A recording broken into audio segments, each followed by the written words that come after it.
Diálogos Feministas está por comenzar. Quédate y acompáñanos a escuchar la historia de Hermila Galindo, así como sus aportes tan importantes en la lucha del feminismo. No te vayas, ya vamos a comenzar.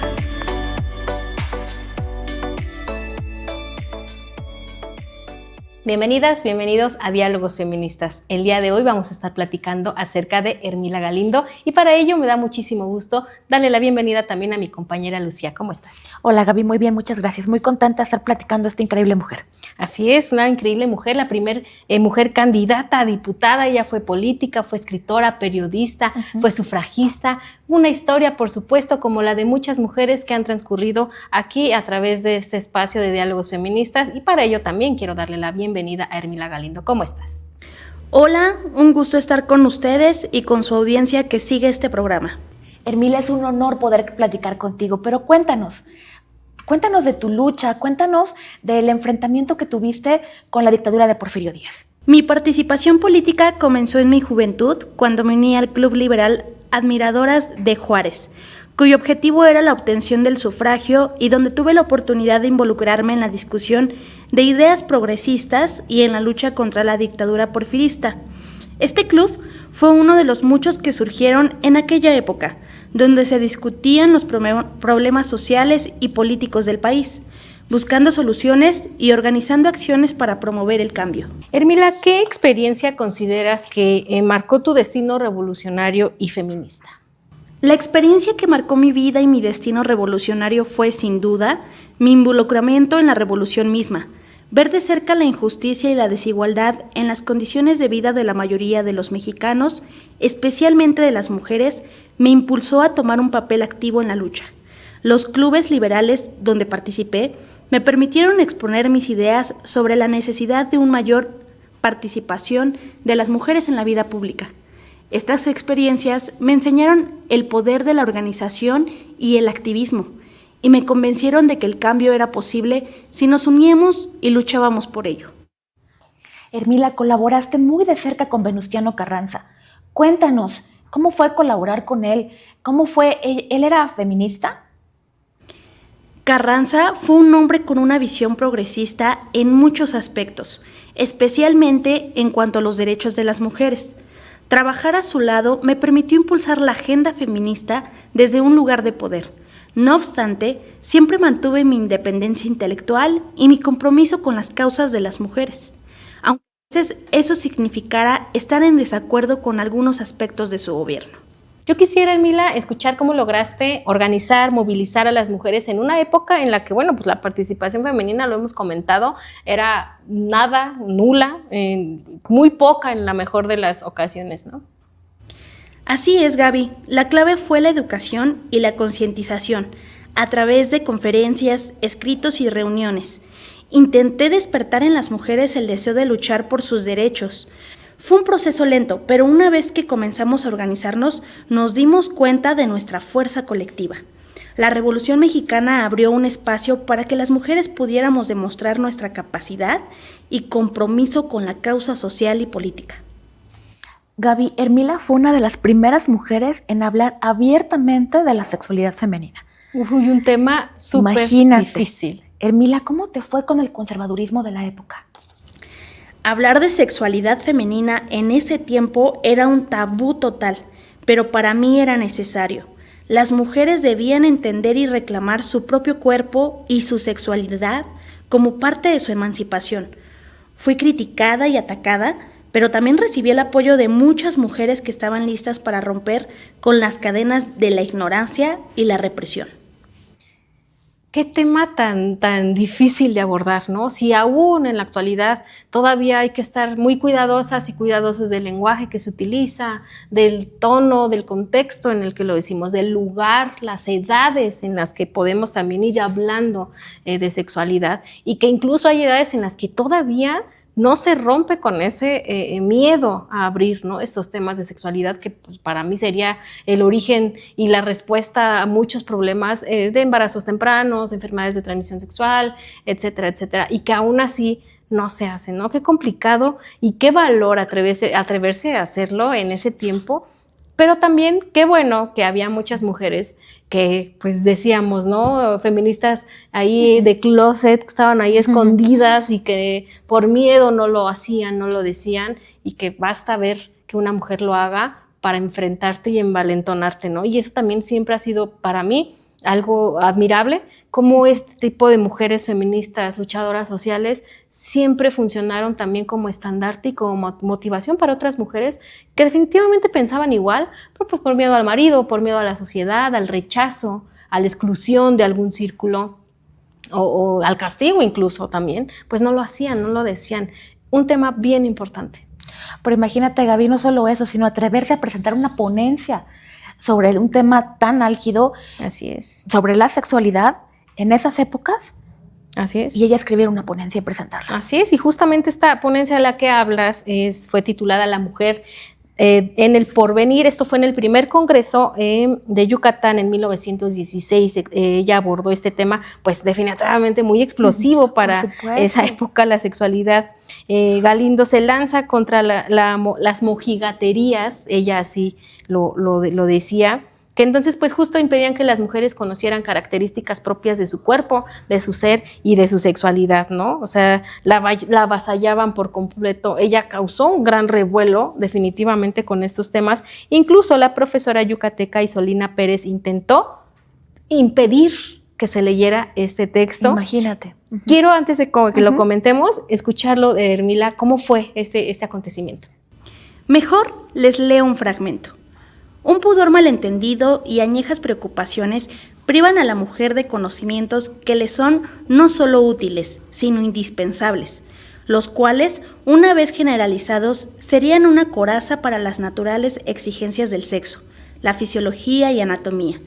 El instinto sexual no tiene iguales consecuencias para el hombre que para la mujer. En tanto la mujer puede quedar marcada, el hombre es considerado una calavera, agradable. Mientras las mujeres pueden quedar embarazadas, los hombres fundan orfanatorios y casas de cuna, como artificio expediente para eludir sus responsabilidades. Un tema que, como decíamos, causó revuelo en este primer Congreso de Yucatán, donde se querían tratar, por supuesto, temas de agenda, eso no podemos negarlo. Hablar de un primer Congreso feminista en Yucatán, pues estamos hablando de un gran avance, sí, pero todavía con limitantes, ¿no? Era así, pero sobre estas cosas y nada más. No se puede hablar. No se puede hablar de sexualidad, entonces ella lo hace, lo intenta y le fue mal. Sí, justamente en ese congreso feminista es cuando ella dice, bueno, pero ¿por qué me están calificando de inmoral? Así es. ¿No? O sea, se sorprende y manifiesta una indignación por haber sido calificada de inmoral. Y se sorprende por haber levantado tanta polvareda, ¿no? Por un tema tan importante y tan trascendente como era, bueno, como es en estos momentos también la educación sexual. Así es. Y pues solo estaba ella expresando al final sus ideales y fue, no hombre, o sea, mal vista, la tacharon de inmoral, de hablar de cosas que no eran bien vistas. Claro, para hombres y mujeres. Así es, así es. Vamos a escuchar un poquito acerca de cómo le fue. ¿Inmoral mi trabajo? ¿Y en qué estriba su inmoralidad? En haber señalado defectos de nuestra organización social, en haber dicho cuál es el principal fin que conforme a su naturaleza corresponde cumplir a la mujer, no contrariando las cualidades que constituyen su ser, sino ampliándose y desenvolviéndolas para darles una vida más larga, más amplia y más completa, ya que ni la mujer ni el hombre pueden dar importancia a su vida ni a sus funciones, ya animales, ya humanas, si éstas les son desconocidas. Cuando se trataba de estructurar la historia de esta lucha, siempre, lo decíamos, se iba más con temas de justicia social, ¿no? Cuando hablamos de los temas del acceso al trabajo de 8 horas, el acceso al mismo trabajo, a una vida sin violencia, etcétera, etcétera, son temas que van hacia esa parte, pues, más social. Pero hablar de la cuestión de la sexualidad, de la salud mental, de la mismidad, son temas que no se tocaban y que por esos momentos no eran parte de ese movimiento y de esa lucha, ¿no? No era que se dejaran de lado, simplemente eran temas casi que prohibidos porque veníamos y hemos venido desde siempre de una educación patriarcal, de una educación machista, de una estructura una familia que siempre ha sido en una estructura donde las mujeres, volvemos a lo mismo, no podían opinar, no podían hablar. Y la parte de la sexualidad parecía ser una cosa casi como de privilegio del hombre, ¿no? Es decir, las mujeres no podían hablar de su cuerpo, no podían exhibir su cuerpo. Recuerden los vestidazos que se ponían tapadas, no podían hacer ese uso de ni siquiera hablar de sensualidad, mucho menos de sexualidad, porque era una cuestión muy privada, muy de pertenencia para los hombres. Es decir, tú veías a una mujer así, entonces ya era mujer de todos y mujer de nadie al mismo tiempo, porque entonces ya era de todo, ¿no? Casquivana, cualquiera, etcétera, etcétera, etcétera. Entonces, por ahí también yo creo que iba el hecho de no abrir esos temas de sexualidad, porque eran unas cosas muy privadas, propiedad Claro. de los hombres, por supuesto, también. Claro, se consideraba de la esfera privada y no de la esfera pública. Y es por ello que causa tantísimo revuelo hablar de la educación, de una educación sexual para las mujeres, pero qué importante y qué interesante y qué adelantado para su época, porque sin ese conocimiento, justo como ella decía, ¿no? Pues las mujeres eran las más perjudicadas. Si no sabían o conocían de su cuerpo, las funciones de su cuerpo y las consecuencias de algunas cosas, pues ellas pues iban a estar siempre atrás, ¿no? Claro. Entonces ella lo que quería era esa igualdad, era defender, era conocer, que las mujeres conocieran sobre su propio cuerpo, ¿no? Algo tan simple causó un revuelo tremendo. Pero al final yo quiero rescatar que causó revuelo, que porque por ahí se tenía que empezar. O sea, Claro. yo creo que cuando se revuelven las cosas y cuando hay movimiento, al final las cosas se acomodan. Por eso es que, de todos modos, a mí me parece de suma importancia estos congresos que se hicieron en Yucatán, los primeros congresos feministas de 1916, donde, bueno, por supuesto hubo temas como estos, donde no fueron bien vistos, pero que al final hubo temas y que al final fue un congreso muy importante para la historia del feminismo y, por supuesto, para la historia de las mujeres en México. Así que, Hermila, de todos modos, yo quisiera que me cuentes un poco más acerca de estos congresos. Los congresos de Yucatán fueron un hito en la historia del feminismo en México. Fueron una plataforma para discutir abiertamente temas como el sufragio femenino, la educación de las mujeres y la igualdad de derechos. Aunque no logramos un consenso sobre todo lo que queríamos, estos congresos sentaron las bases para futuras luchas y victorias. Absolutamente de acuerdo. Yo creo que todo lo que se haya conversado, el simple hecho de poder hacer un primer y un segundo congreso en Yucatán, sentó un precedente importantísimo para las mujeres que se llevó a cabo en ese tiempo, 1916, pero que a la fecha seguimos participando como país, seguimos participando como colectivas feministas, estamos suscritos a tratados internacionales, a Belén do Pará, a infinidad, a la CEDAW, tenemos leyes, tenemos marcos jurídicos, tanto propios como internacionales, a los que estamos suscritas y suscritos como país. Y yo creo que todo ese tipo de organización de eventos, de congresos, siempre sientan un precedente importante. Así es, Gaby.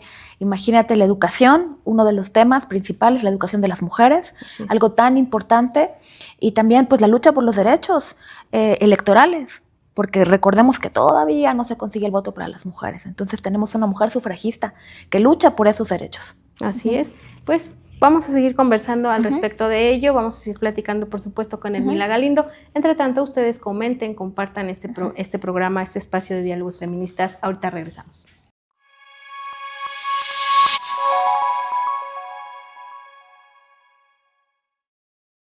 Hermila Galindo llevó al constituyente su demanda para el voto para las mujeres y organizó a un grupo nutrido de mujeres para protestar. Cuéntanos sobre ello, por favor, Hermila.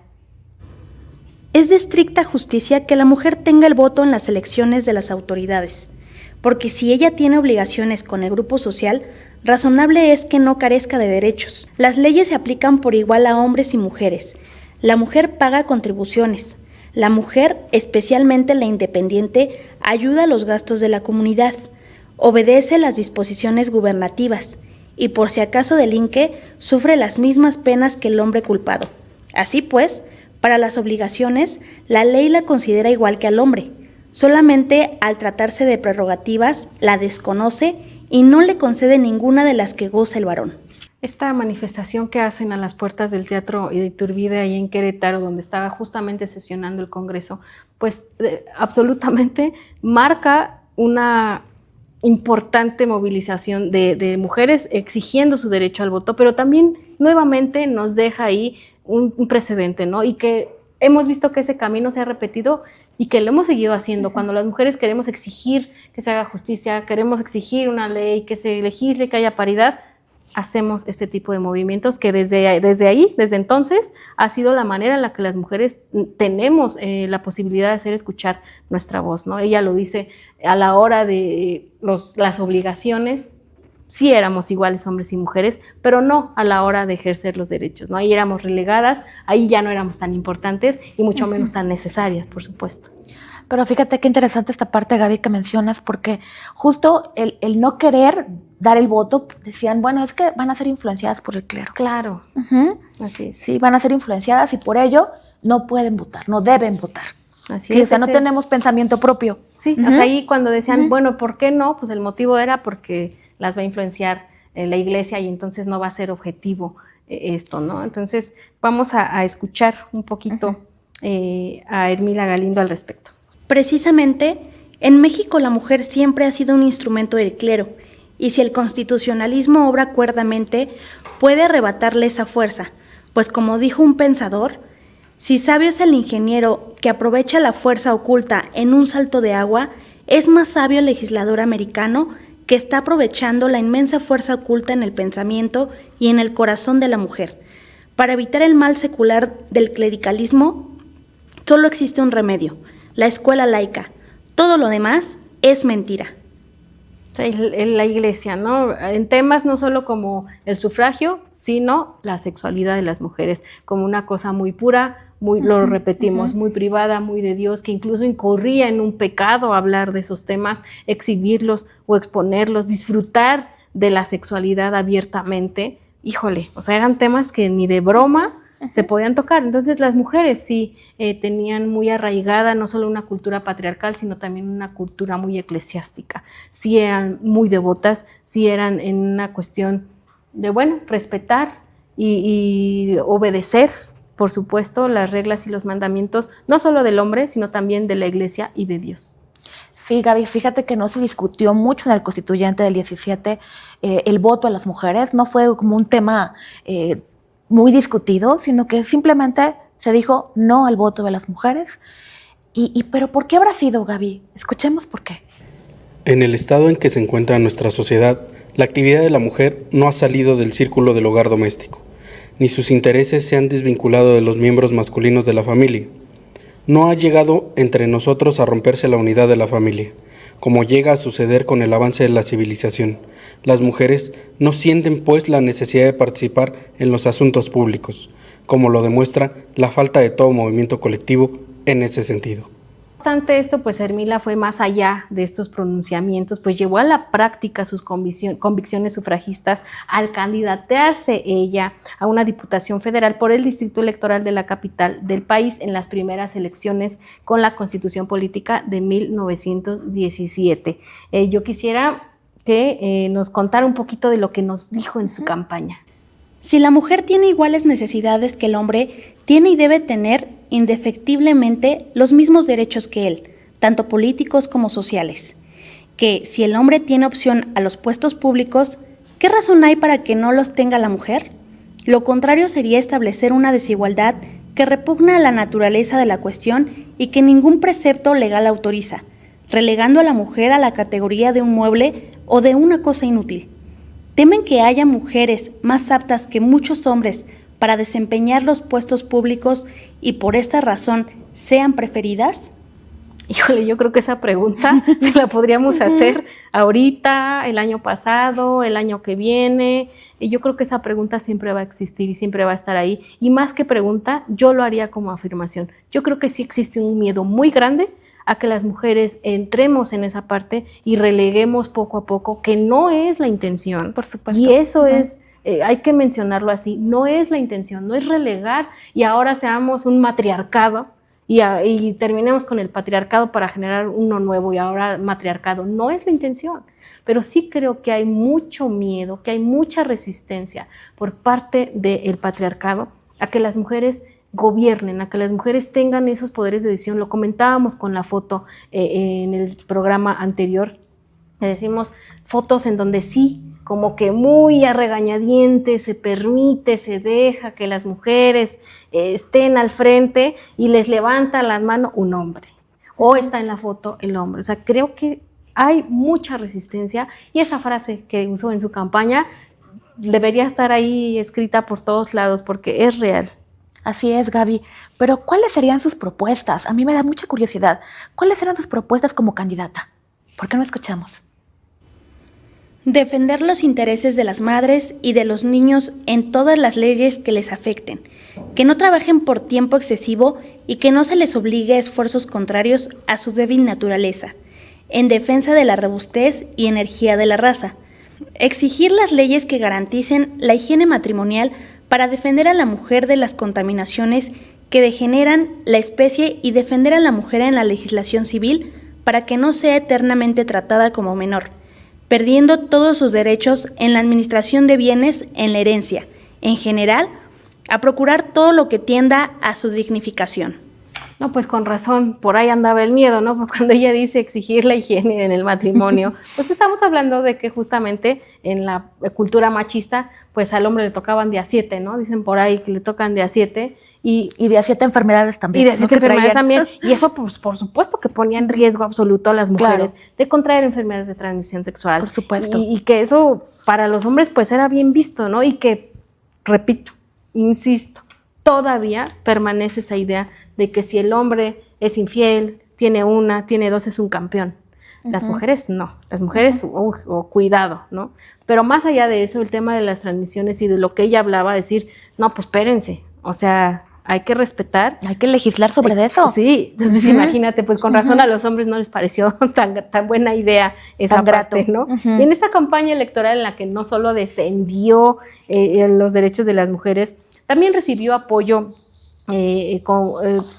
tanto de mujeres como de algunas personas también que estaban de acuerdo con ella.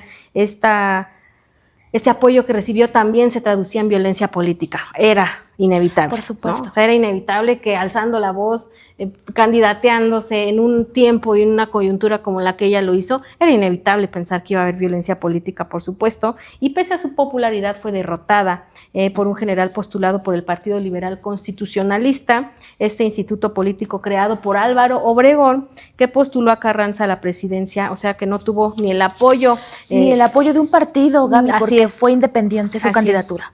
Así es, fue independiente y esto dijo ella al aceptar su derrota. Como es bien sabido y con motivo de la campaña política para la formación del futuro Congreso Constitucional, yo figuré como candidato para diputado por el 5º Distrito Electoral, habiendo perdido en la elección, ya que después del escrutinio general resulté ocupando el 4º lugar en un medio en donde jugaron hasta 26 candidatos. Declaro enfáticamente y con sincera convicción que acepto gustosa mi derrota en los comicios últimos, porque entiendo que la primera lección de democracia que se debe dar a los hombres que se dedican tanto en México como en los demás pueblos hispanoamericanos a la política es la de saber perder. Qué interesante, pero fíjate que hasta para participar, Gaby, tenía que ver como los vericuetos, poder entrar ahí, porque incluso en la Constitución no se hablaba de candidatas como tal. Y entonces ella, con base en ello, pues dice, pues como no se habla de candidatas, pues tampoco dicen que sí, pero tampoco dicen que no, pues entonces yo me candidateo. Así es, este artículo 34 de la Constitución tenía justo esta ambigüedad de que se dirigía una palabra ciudadano de manera general y universal, que pues no determinaba justamente que fuera del sexo masculino. Fue después que se resolvió al año siguiente que justamente pues quitaron esta opción, resolvieron esta ambigüedad ya estableciendo que el requisito para poder candidatearse es ser del sexo masculino. Pero bueno, después de esto, en un momento histórico para México fue cuando Adolfo Ruiz Cortines decretó en el año de 1953 el voto para las mujeres y nombró además de manera honoraria a Ermila como la primera congresista. Y quisiera, por supuesto, preguntarte qué sentiste, el resultado de una gran lucha, pero no nada más resultado, sino además reconocimiento. Fue un momento de emociones encontradas. Por un lado, sentí una profunda satisfacción y orgullo al ver que los esfuerzos de tantas mujeres incluyéndome a mí, finalmente dieron frutos. Fue un reconocimiento a décadas de lucha incansable, de sacrificios y de una batalla que comenzó mucho antes de que yo misma pudiera imaginar que veríamos este día. Recibir el nombramiento honorario de la primera congresista fue un honor que me hizo sentir que mi vida había tenido un impacto tangible en la historia de nuestro país. Qué emoción ha de haber sentido en ese momento, si ahorita mismo para mí escuchar, recordar cómo ella fue nombrada la primera congresista, pero que además también algo que hay que visibilizar. Se tenía en ese momento de manera política un aliado como Adolfo Ruiz Cortines, que tal vez, estoy segura que hubo ahí jalones, estirones para poder hacer este decreto, pero que al final se logra. 1953, las mujeres, así es, como lo escuchan, tenemos aproximadamente 71, 72 años por ahí así, no más, que podemos ir y emitir nuestro sufragio, pero además también la posibilidad de ser electas, de ser candidatas electas. Eso yo creo que en ese año para las mujeres que fueron, hay fotos hasta de eso, búsquenlas en internet, se enchina la piel de las mujeres echando la boleta a la urna. Creo que eso fue un parteaguas muy importante en la lucha del feminismo. Imagínate, Gaby y Armila, ver coronado su esfuerzo. Claro. ¿No? Porque ella todavía en vida logra ver que se puede ejercer el voto y un año después fallece. Así es, pues casi como dejó su legado, su obra de vida y pudo ir en paz, porque claro de verdad que valió la pena y lo vio, como ella dice, de manera tangible, el resultado de una gran lucha, no solo de ella, por supuesto, de muchas mujeres, pero que al final ella sí dejó ahí lo pudo ver. Así es, lo pudo ver y pudo ser parte de, definitivamente.